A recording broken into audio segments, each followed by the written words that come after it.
You are tuned into WFIT 89.5 FM, public radio for the Space Coast of Florida. I am JavaJohn, and this is On the Flip Side. Hey, David, you there? JavaJohn from WFIT. I get a lot of requests, but it's an honor in a way because you are a true radio guy. You've been in radio off and on a long time. You got talent. So it's your show. Mostly you run it, John. I wonder if we could start with a brief overview of your career. Also, there's a thread that runs through a bunch of your videos, the concept of people looking at the video in 70 years. I've had the career of filmmaker, 1960s, 16 millimeter, traveling the country. Everything was new. Collecting garbage had never been filmed. People want to talk to this guy. He films real people. He's real. That's all I ever knew. He's ordinary. That's what I am. He's blue collar. That's what I am. I like it. I don't want to be famous. I go through my life. I work for lots of people. I make hundreds of television shows. I got to start making movies, but now I'm old. And now I'm out of touch with the modern way documentaries are made. Lots of music, lots of cuts. I did have so many. Lots of unreality. There's something called real television. Reality television? Real is bullshit. And I began to do YouTube. And YouTube is a new world. It has subscribers who like you, who let you be you, who respond to you, who comment to you. I'm in ecstasy. Lots of comments every day. So right now I'm a YouTuber and I'm getting people from all over the world who want to talk to me, want to share their stories. And I get this JavaJohn guy from Miami who's a real character and has his own story. And I say, John, I'll only let you interview me if I can interview you. You were an alcoholic at a very early age. I don't know how that happened to you. You know, I see my childhood as idyllic in South Miami and even the years in New Jersey before and the summers in New Jersey during. My grandfather passed away. And so I was his little buddy. You know, we were very tight. He was known to be able to bowl 300 in duck pins, if you know what that is. You know, when he left, yeah, that kind of crushed me. You know, I've never really thought that was the cause of my drinking. I look more at the 60s and the drug culture. So I'm growing up and I'm 13 in 1973 and I'm loving that music. I'm watching them guys. They're doing dope. They're drinking. They're partying. We want to party too. You know, the way that we kind of felt like we kind of carried on the 60s. I don't know if there's a reason that I became an alcoholic.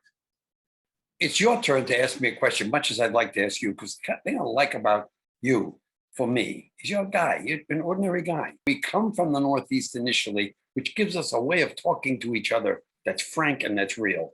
So it's your chance. You ask me a question, John. I would like to hear about you visiting the delicatessens in New York, you visiting the teen dances, maybe the candy shops, going to the movies, hanging out on the stoop. Did you do WAP? There were fights all the time in my school. Levittown, Long Island was rough, poor.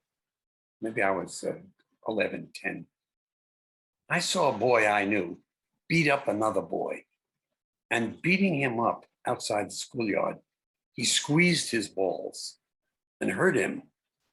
And I was horrified. The most negative, powerful experience of my early life is kid violence, bullies. Nobody ever bullied me. Nobody ever hit me, ever. I never hit anybody. How did that happen? Well, David Hoffman was in a tough place. Levittown was a drawing together of the multicultural, early, the 1950s, drawing together Italians, Jews, Polish, Catholic, Irish, few Protestants mixed in, one black kid, 2,000 students, 3 Asians. What was their life like? And I learned how to deal with the bullies quick. I learned that I could talk them out of their crap with my voice and my thoughts, not my fists, because I didn't have fists. I couldn't protect myself. Did I live the 50s as you guys all think about it, you viewers, and as I show it? In some of my videos? No. Yeah, we had to hang out, but it was scary to hang out. Guys wore leather jackets, had motorcycles, smoked cigarettes, and hit girls. You never hit a girl in my world. That was culturally disgusting. You don't hit women. They were not my group. Rock and roll was only fun because you could dance close and feel the girls. For me, it was how to get out of this culture and into a culture I could survive in. It's 1959. David goes to college, mate. And what I find is politics that really does seem to matter, groups forming. And in college, you could talk without somebody hitting you. So I joined the one place we could actually talk to people, the radio station. At that time, there wasn't really film. I go to the radio station, talking to people was so much fun. I can ask all the questions I don't know. I'm 18 years old, which is, you know, John, and many other people listening and watching know. The things you actually don't know at 18 is just about everything. For example, I don't know how anybody else lives. And then in 1961, a television show appears on John Kennedy where you see the real president, not fake, real, done with 16 millimeter cameras. Call my mother, Mom, I don't have any money. I'm in school. I don't have any money. Can you buy me a 16 millimeter camera? I want to try to do this. She buys a $200 Bolex wind-up. And with my college professor, I go and I do my first film, listening to a fife and drum competition. You know, drum, fife, hat, and I make a little movie, 10 minutes. Well, how do you make a movie? I'd never made a movie.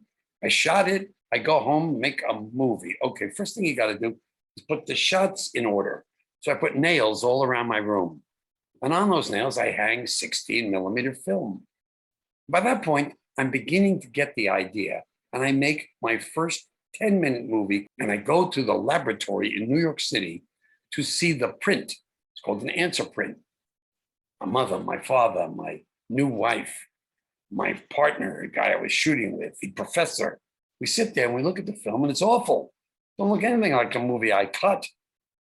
Guy says, what's wrong? David, I'm afraid you used the print for original and you took your original film and made it into scratched, dirty print. You confused them because at that time there was no negative. There were two positives, the original and the print. Holy shit, my first movie's done. I'm finished. I go home, take my gloves and a eraser, and I begin to erase every single mark I could, every scratch of every frame of a 10-minute film, 24 frames per second. It's a lot of frames. It took me weeks to get it all done. I make a print. It's okay. It ain't great because it's got a lot of punches and holes and dirt. I submitted in a film festival in Washington, D.C. This tells you something about how life works. Life works by serendipity. Things that happen, like John calling me, like me saying, John, I like you too. I'd like to talk to you. Things happen. I enter this festival in Washington, D.C., run by the government. The United States Information Agency, USIA, has a great leader, and he says, we want to get filmmakers from around the country to tell American stories. Sure, I'll enter. I enter the festival. Boom, I win. I go to Washington to receive the prize live from this guy on the stage, 500 people. And he says, Mr. Hoffman, we give you this award because not only was your film wonderful, but you somehow captured this dirty old feeling that made you feel like you were in the Revolutionary War. David Hoffman doesn't say anything. He gets out, he says, that was an error. But it won me this $10,000 prize. I can now go and make my second movie. This is what life's like. Things happen. Shit happens that you think's bad. But John contacts me at just the right moment for me to tell that story, which I've never told before. One of the things that attracted me to watching you was I worked in a place in South Miami, in the township of West Miami. From the early 80s, a little Jewish style delicatessen that had been there since the 40s.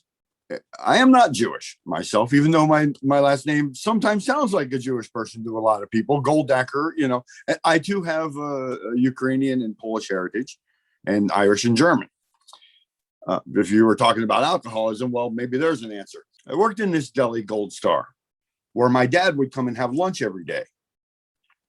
This nice little young lady, old lady, she comes in and she goes, John, hello, are you Leo's son? And I go, no, I'm just a guy from the street, lady, you know, just.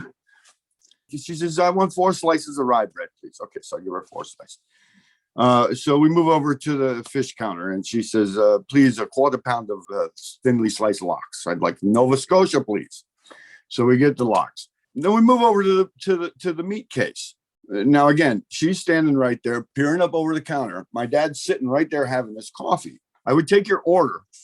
I take the cigarette out of my mouth, put it under the ashtray, under the meat slicer, then get the meat, put it on the thing, make the sandwich, wrap it up, then take your money with my greasy hands and put it in the old-timey cash register.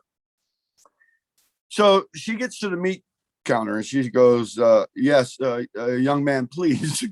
Yeah, please. I need a 1/4 pound of salami and slice it paper thin. I need paper thin, 1/4 pound. Okay, fine. And I toss it up on the scale. It was 0.27, just over a 1/4 pound. And oh my God, I said a 1/4 pound.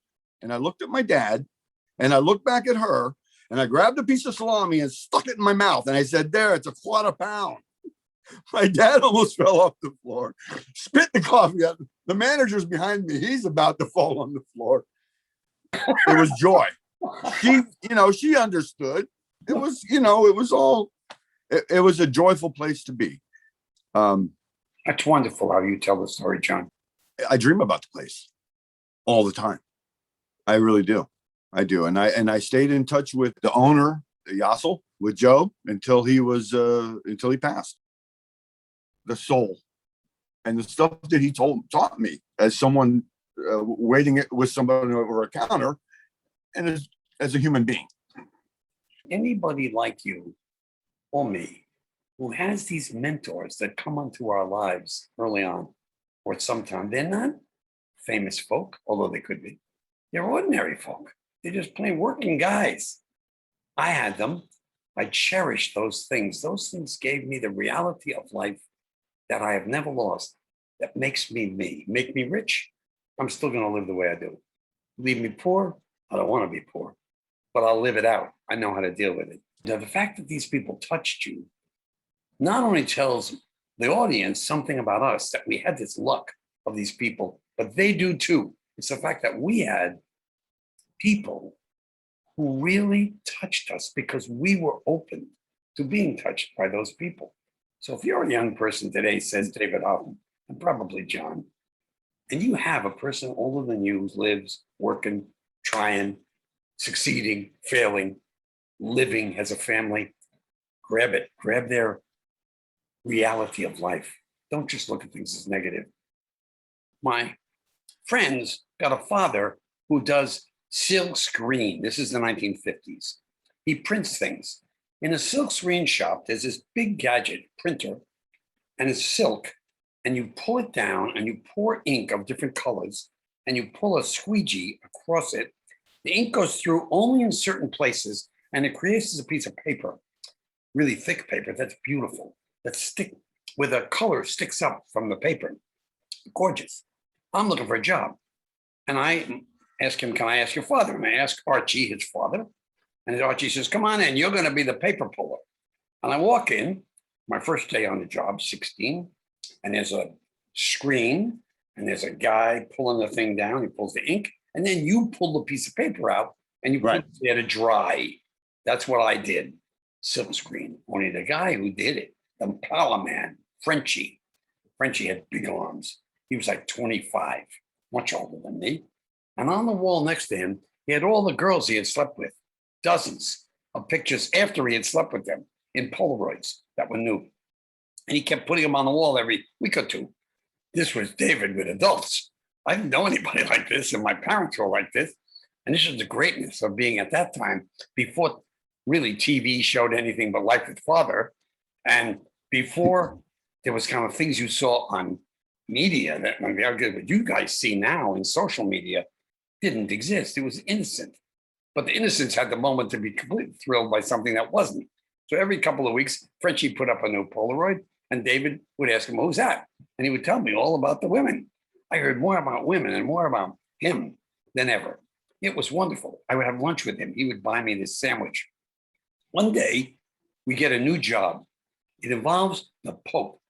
And we are printing large sheets of paper that the local church on Long Island is going to sell to parishioners from the Pope.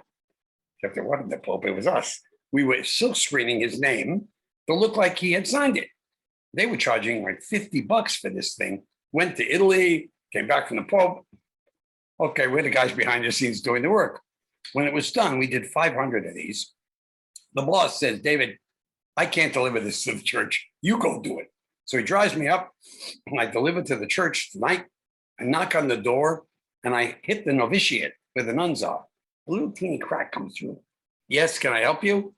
I got these printed things signed by the Pope and I'm about to say printed, and the guy yells from the car, David, don't tell him that. So I go, and I never said the word printed, and the nun opens the door a little, takes them. Last I ever saw a Frenchie, last I ever saw a silk screening, last I ever saw those posters, but 500 people probably still have them signed by the Pope. Signed by the Pope. 16 years old. I didn't have money to have cars, but there's one thing I really did love. Bluegrass, mountain, country music.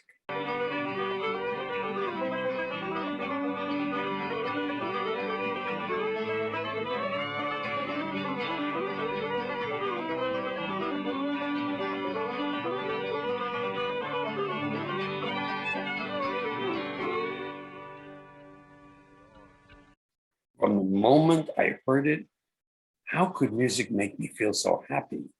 How could music done by non-professionals be so good? How could everybody, it seemed, have some talent? Who were these people? That continues today.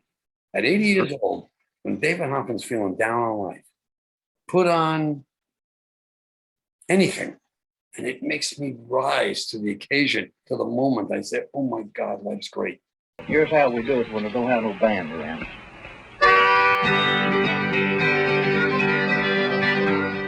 That's coming from that music. You know what I'm talking about, John. 1968, a gentleman named Larry Coryell came on the scene. Larry is known for helping begin the jazz rock fusion movement. A friend of mine called me and she says, it was my birthday. Can I come join you? She used to play first. I said, sure, come on. Can I bring my boyfriend? I said, yeah, who's your boyfriend? She says, Larry Coryell. Ooh. So 9 o'clock in the morning, blurry-eyed, there's Larry. There were hurricanes rolling through town. My health, I have problems eating sometimes, and I have anxiety issues, and I was in very bad shape, especially since I took the last minute to board up the house for the pending hurricane before I went to do the radio station. I walked in there. I was I probably looked like I was close to death. And I said to them, I said, look, I'm in bad shape. I'm shaky. I brought some tea. I'm going to try that. Well, and then Larry picked up his guitar and he did his bolero raga. Immediately, everything just came off of my shoulders and was gone. This has happened a few times, but it never happened where I could feel it for weeks and weeks and weeks and know that that was carrying me through some of the hardest days in my life.